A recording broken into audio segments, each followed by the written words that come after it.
The radio crackled with static, then silence. Command tried again. Nothing. Somewhere over the Kaus province ridgeline, an A-10 Thunderbolt II had vanished from every screen, every frequency, every satellite track. The jet callsign Reaper 7 had been escorting a SEAL team extraction when it went dark. No mayday, no ejection beacon, just gone. In the operations center at Bagram, analysts stared at blank monitors while the mission clock ticked forward. Outside, the Hindu Kush mountains swallowed the afternoon sun, casting long shadows over valleys where men with rifles waited for nightfall. The SEALs on the ground had maybe 12 minutes before they'd be overrun. Maybe less. Captain Meyerla Riot Kovac had been flying combat missions for 8 years, but nobody at Bagram seemed to remember that. They remembered the incident in Kandahar. They remembered the disciplinary letter. They remembered she'd been grounded for 3 months after refusing a direct order that would have gotten her wingman killed. What they didn't remember was that her wingman was still alive because of it. So when Riot walked into the briefing room that morning, the other pilots barely looked up. She poured coffee from a dented pot, sat in the back, and waited for someone to say her name. They never did. The briefing officer, a colonel with a face like carved stone, laid out the situation with clinical efficiency. Reaper 7 was down. The SEAL team, callsign Phantom 12, was pinned in a dry riverbed 6 clicks from the nearest friendlies. Taliban fighters were moving in from 3 sides. Air support was scrambled, but the closest Apache was 19 minutes out. Too long. The SEALs had already burned through half their ammunition. Their radio operator was hit. The team leader, a staff sergeant named Kane, was calling for immediate close air support, his voice tight and controlled even as gunfire popped in the background. "Who's available?" the colonel asked. Silence. The ready pilots had already launched. The backups were still downloading mission packages. Riot stood up. The room turned. She could feel their eyes, the weight of doubt and dismissal, the unspoken question. The colonel's jaw tightened. He glanced at the mission clock, then back at Riot. 8 minutes until Phantom 12 was combat ineffective. 6 minutes until they'd be surrounded. "Riot," he said slowly, "you're not on the ready roster." "I'm here," she replied. Her voice didn't waver. "And I'm suited up." He stared at her for 3 long seconds. Then he nodded once. "Get airborne now." Riot didn't wait for anyone else to speak. She turned and walked out, her boots echoing down the corridor toward the flight line, where a lone A-10 sat fueled and armed under the harsh Afghan sun. The Warthog waited like a scarred prizefighter, ugly and purposeful. Riot ran her pre-flight by muscle memory, hands moving over panels and switches while her mind calculated distances, altitudes, weapons loads. The A-10 wasn't fast. It wasn't sleek. But it was built around a 30mm rotary cannon that could shred armor and fortified positions, and it could take a beating that would drop any other aircraft from the sky. She climbed into the cockpit, strapped in and powered up. The twin turbofan engines spooled with a rising whine. Tower cleared her for immediate departure. She didn't acknowledge with words, just pushed the throttles forward and felt the jet lumber down the runway, heavy with ordnance and fuel. Airborne in 40 seconds. She banked hard east, climbing through thin clouds toward the mountains. The GPS coordinates for Phantom 12 burned on her display, 17 minutes out. She pushed the throttles to maximum continuous thrust.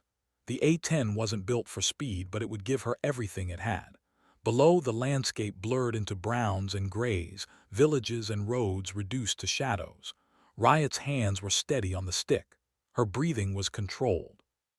But inside, a different calculation ran cold and clear. She was one pilot, one jet, against an enemy force that had already taken down Reaper 7. Nobody knew how. Nobody knew where the wreckage was, and nobody expected her to succeed where someone else had failed. The radio crackled. Riot, Bagram Actual. Phantom 12 reports heavy contact. Multiple hostiles advancing from the north. They're requesting immediate gun runs. "Copy," Riot replied. Her voice was flat, professional. She didn't mention that she was still 12 minutes out. Didn't mention that the terrain ahead was some of the most hostile airspace in the theater. Didn't mention that flying low and slow to deliver accurate fire would make her a perfect target for the same weapons that had downed Reaper 7. None of that mattered. The SEALs were counting seconds. She checked her weapons panel. Full load of 30mm high-explosive incendiary rounds, Maverick missiles, Hydra rockets. Enough to level a small city, if she could get there in time. The mountains rose ahead like broken teeth. Riot descended into the valleys, skimming ridgelines at 300 feet, low enough that radar would struggle to track her, low enough that she could see the texture of rock and scrub. The A-10 shuddered in the turbulence, but she held it steady. Her eyes flicked between the terrain and the mission display. 9 minutes. The radio came alive again. This time it wasn't Bagram. It was Kane, the SEAL team leader, his voice ragged with exertion. Any air support, this is Phantom 1-2. We are danger close. Repeat, danger close. Hostiles within 50 meters. We need guns now. Phantom 1-2, Riot inbound, 7 minutes. There was a pause, then Kane's voice harder now.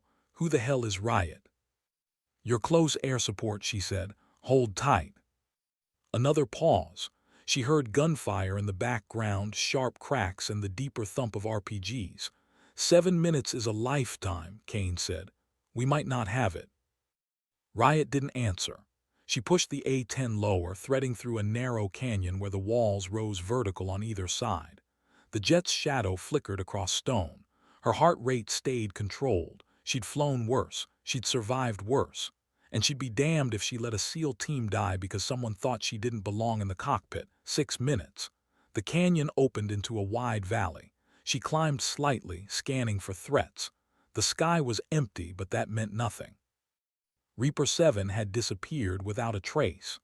Riot's fingers brushed the countermeasure dispenser switch, ready to dump flares and chaff at the first hint of a missile lock.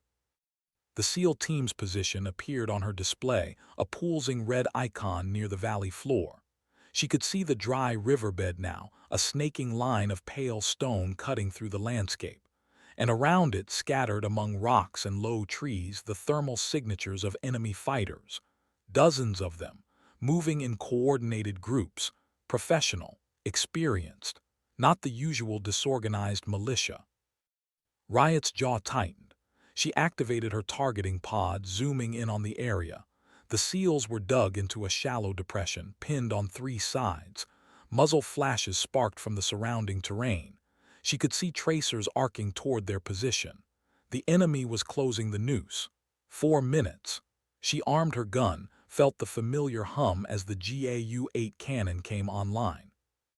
The A-10 was built around this weapon, a 7-barrel rotary cannon that fired depleted uranium rounds at nearly 4,000 rounds per minute. Each burst sounded like a long, guttural roar, a sound that had earned the jet its nickname, Warthog. It was a sound that meant salvation or annihilation, depending on which side of the gun you stood. Phantom 1-2, Riot, I have visual on your position, marking hostiles north and west. Stand by for gun run. Copy, Riot, make it count. She rolled the A-10 into a shallow dive, lining up on the northern group of fighters. Distance collapsed. The ground rushed up.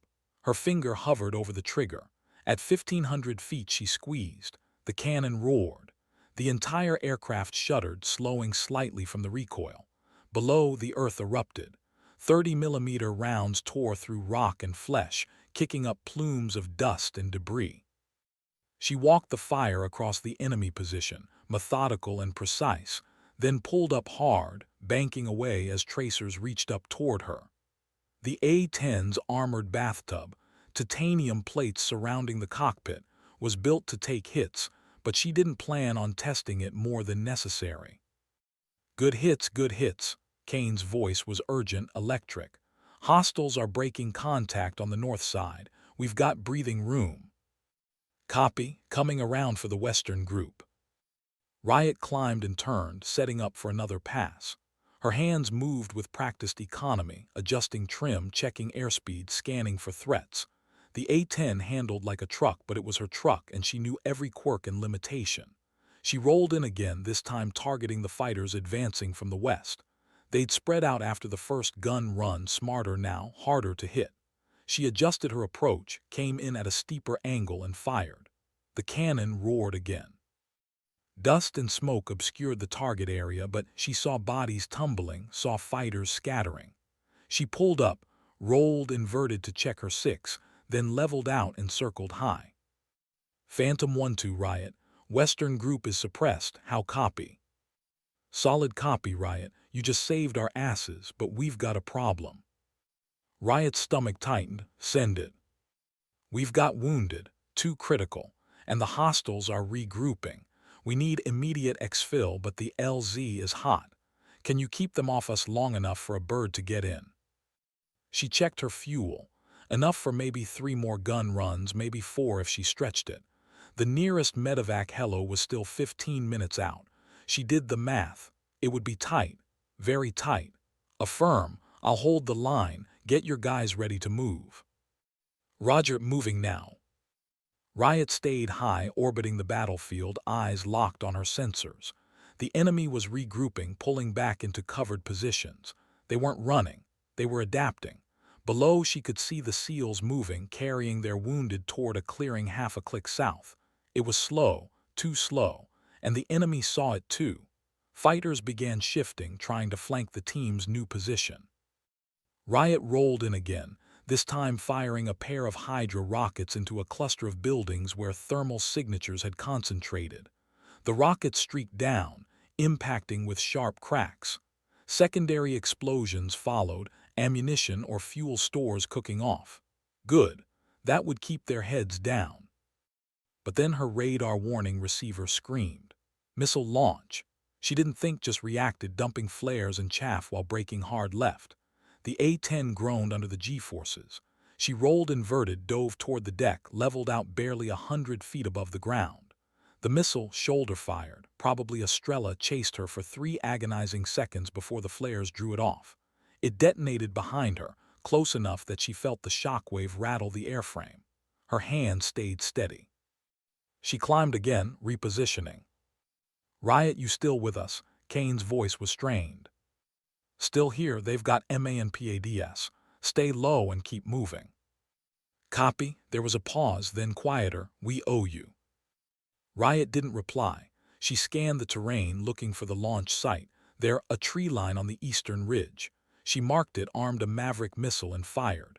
The missile dropped, ignited, and streaked toward the target with a thin white contrail. Impact.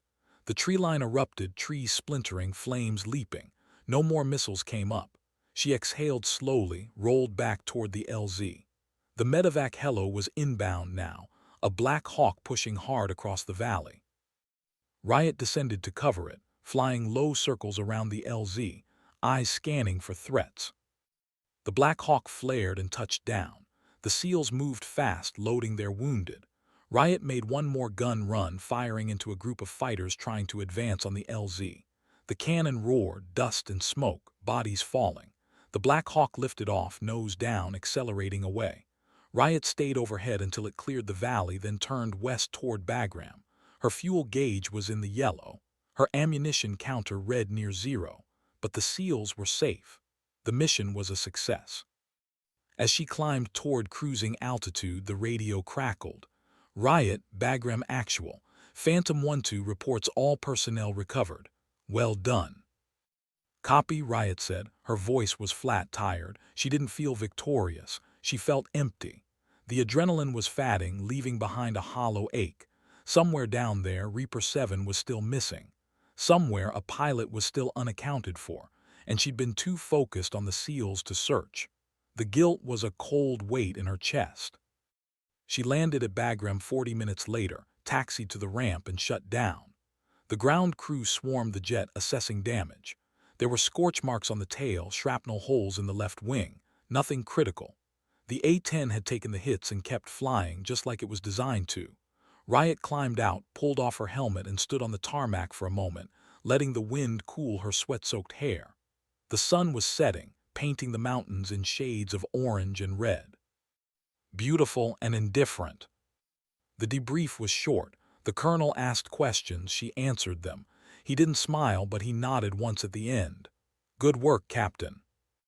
She nodded back, then left. In the hallway, she passed a group of pilots who'd been in the briefing that morning. They didn't say anything, but their eyes followed her. She felt the shift, subtle but real. Respect, maybe, or just recalculation. She didn't care either way. She walked back to her quarters, showered, and lay on her bunk staring at the ceiling. Sleep didn't come. Her mind kept replaying the mission, analyzing every decision, every shot. And beneath it all, the question, what happened to Reaper 7? 2 days later, a search and rescue team found the wreckage. The A-10 had been hit by a lucky RPG shot that severed hydraulic lines. The pilot had tried to nurse it back but lost control over a ridgeline and went down hard. The ejection seat had fired, but the parachute didn't deploy fully.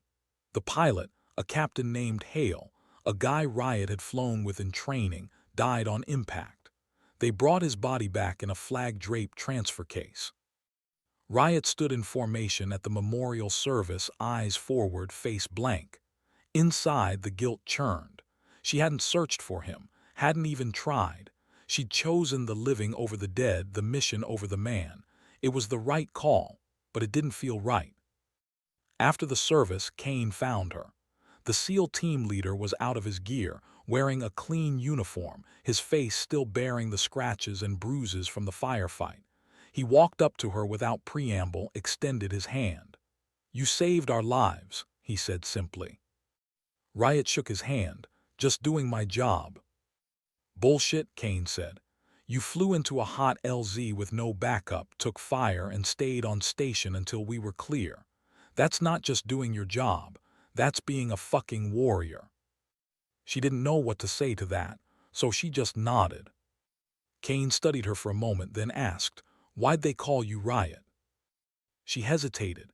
It wasn't a story she told often, but something about the way he asked, direct, respectful, made her answer. "Kandahar, 3 years ago. I was flying CAP when a patrol got ambushed. They called for close air support, but command wanted me to hold off because there were civilians in the area. I could see the fight on my sensors. I could see our guys getting torn apart. So I ignored the order and made the gun runs. Saved the patrol. Got written up for it. They said I caused a riot in the chain of command." Kane's mouth twisted into a grim smile. "So you broke the rules to save lives?" "Yeah." "And they punished you for it?" "Yeah." He nodded slowly. "That tracks. Brass doesn't like people who think for themselves." He paused. "For what it's worth, we're glad you do." Riot felt something loosen in her chest. Not forgiveness, not absolution, but something close to understanding. "Thanks," she said quietly.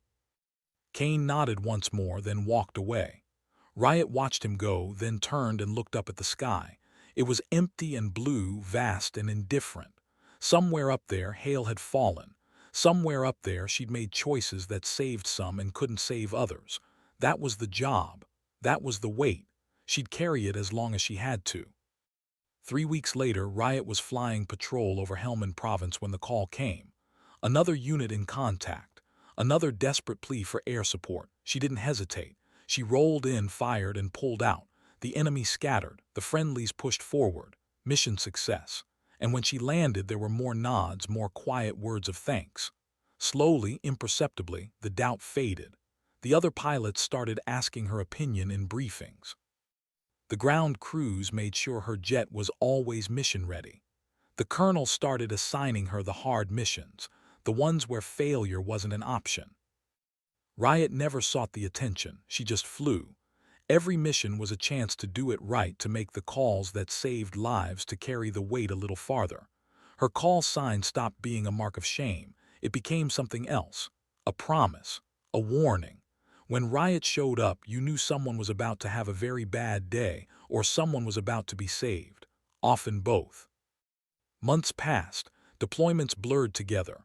Riot flew hundreds of sorties, expended thousands of rounds, brought dozens of pilots and ground troops home alive. She didn't talk about Hale. She didn't talk about Kandahar. She just flew. And the sky, vast and indifferent, held her and let her do the work that no one else wanted to do. One evening, after a long mission, she sat on the wing of her, watching the sun set over the mountains. A crew chief climbed up beside her, a young airman with grease on his hands and a grin on his face. "Ma'am," he said, "we found something." He handed her a photograph. It showed her jet after that first mission with Phantom 1-2, the one where she'd saved the SEALs.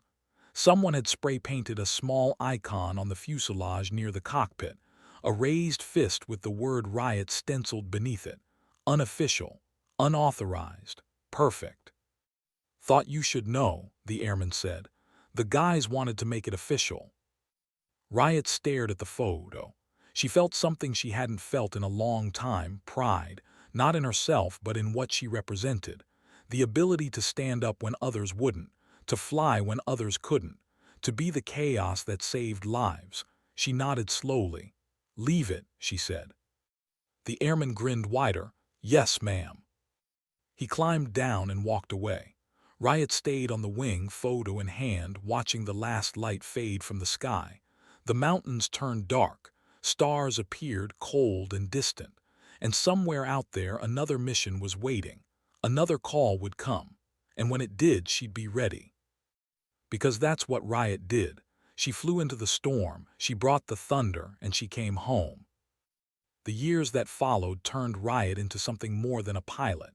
She became a symbol, though she never sought it. Her name was spoken in ready rooms and operations centers with a kind of reverence usually reserved for legends. Young pilots asked about her, studied her tactics, tried to fly like her. She ignored most of it, focused on the work. But the work itself was changing her. Each mission left a mark, invisible but permanent. The weight of decisions made in seconds, the memory of voices on the radio calling for help, the knowledge that sometimes even her best wasn't enough. All of it accumulated, layer upon layer, building something hard and enduring inside her. She flew with new wingmen, trained them, watched them grow into competent pilots. Some stayed, some rotated out, some didn't come home. Each loss was a stone in the cairn of her experience, a reminder that flying combat missions in the most dangerous airspace on Earth was a privilege paid for in blood and skill and luck. Riot had plenty of the first two and just enough of the third. So far. The missions evolved. Insurgents learned to adapt, to hide, to use the terrain and weather against air support. Riot adapted too. She flew lower, slower, took more risks. The A-10 absorbed hits that would have downed any other aircraft, cannon rounds through the wing, shrapnel in the engines, hydraulic failures that forced her to fly on manual reversion. She brought the jet home every time, limping and smoking but still flying. The maintenance crews started calling her the Unkillable. She hated the nickname but understood why it stuck. One mission stood out, etched into her memory with the clarity of trauma. A Marine rifle company had been ambushed in the Sangin Valley, surrounded in a compound with no way out. The call came at dawn. Immediate air support required, danger close, multiple casualties. Riot launched with her wingman, a captain named Tors who flew with precision but lacked her instinct for chaos. They arrived over the valley to find a maelstrom. The Marines were pinned inside a mud-walled compound, taking fire from all sides. RPGs streaked across the open ground. Mortar rounds impacted in sequence, walking toward the compound. The company commander's voice on the radio was calm but urgent. They had maybe 10 minutes before the compound was overrun. Riot assessed the situation in seconds. The enemy was dug into buildings and tree lines surrounding the compound, positions that would require precision strikes to avoid hitting the Marines. She directed Tors to take the southern positions while she handled the north and east. They split, rolled in, and began the dance. Gun runs, rocket strikes, strafing passes so low that Riot could see the faces of the Marines in the compound looking up at her. The A-10 roared, shuddered, fired. The earth below erupted again and again. Enemy positions disintegrated, but they kept coming. Halfway through the engagement, Tors took a hit. A heavy machine gun round punched through his left engine, causing it to flame out. He called it calmly, professionally, but Riot could hear the tension beneath the words. "Riot, Tors, I'm hit. Single engine. RTB. Copy, get clear, I'll hold." Tors banked away, heading for Bastion. Riot was alone. She pushed the thought aside and continued the attack. The Marines were moving now, taking advantage of the suppression to pull their wounded back into the compound's interior, but the enemy was massing for a final push. Riot could see them gathering in a wadi 300 meters north, a concentrated force preparing to assault. She armed her last Maverick missile, locked onto the wadi and fired. The missile streaked down, impacted dead center. The wadi vanished in a fireball. Secondary explosions ripped through the area as ammunition and explosives cooked off. The enemy push collapsed. But Riot's fuel was critical. She had maybe 5 minutes of loiter time left, not enough to cover the Marines until reinforcements arrived. The company commander knew it too. "Riot, this is Warlord 6. You need to break off. We'll hold." Negative, Warlord 6. Reinforcements are 8 minutes out. I'll stay. "Riot, you don't have the fuel." "I'll make it work." She throttled back, reducing fuel consumption, and flew slow circles over the compound. Every nerve was alive, scanning for threats, calculating the dwindling fuel against the time until help arrived. 6 minutes. The enemy was regrouping again, slower now, warier. They knew the A-10 was still overhead. They knew what it could do. Riot made one more gun run, a short burst to keep them honest, then climbed to conserve fuel. 4 minutes. Her low-fuel warning light illuminated. She ignored it. 2 minutes. The radio crackled. "Warlord 6 Raptor flight inbound, ETA 2 minutes." Riot exhaled. She'd done it. She stayed overhead until the Raptors, F-16s loaded with bombs, arrived and took over the fight. Then she turned west toward Bastion, nursing her fuel, praying the gauges were pessimistic. They weren't. She flamed out on final approach, the engines dying 500 feet short of the runway. She glided the last stretch, touched down hard, and rolled to a stop on the taxiway. The A-10 sat silent, empty, done. Riot climbed out on shaking legs and stood beside the jet, staring at it. The ground crew arrived, saw the empty tanks, the battle damage, the way she was standing there like she'd just walked away from a crash. The crew chief, a grizzled master sergeant, looked at her and said, "Ma'am, you just flew a dead jet onto the runway." "Yeah," Riot said, "I did." He shook his head, something between disbelief and admiration. "You're insane." "Probably." The debrief was tense. The ops officer chewed her out for staying on station past bingo fuel, for risking her life unnecessarily. Riot listened without expression, then said, "The Marines are alive. That was the mission." The ops officer stared at her, then sighed. "Get some rest, Riot. You're standing down for 24 hours. She nodded and left, but she didn't rest. She couldn't. The mission replayed in her mind, every decision, every shot. She'd made the right calls, she knew that, but the cost, the risk, the near thing of it gnawed at her. She'd been lucky. Again. How many more times could she push it before luck ran out? That night she sat in the chow hall alone, picking at food she didn't taste. A group of Marines walked in, still in dusty gear, looking exhausted and hollowed out. One of them saw her, nudged his buddy, and they came over. The one in front, a lance corporal with a bandage on his arm, stopped at her table. "You Riot?" he asked. "Yeah." "You flew for us today, in Sangin?" "Yeah." He didn't say anything for a moment, just looked at her. Then he extended his hand. "Thank you, you saved our lives." Riot shook his hand. "Just doing my job." "No," the Marine said quietly. "You stayed when you should have left. We heard the radio. You were on fumes, you could have died." He paused. "That's not just doing your job, that's brotherhood." Riot felt her throat tighten. She nodded, unable to speak. The Marines nodded back and walked away. She sat there for a long time, staring at the table, feeling the weight of their gratitude and her own mortality pressing down. This was the cost of being Riot. This was the price of the call sign.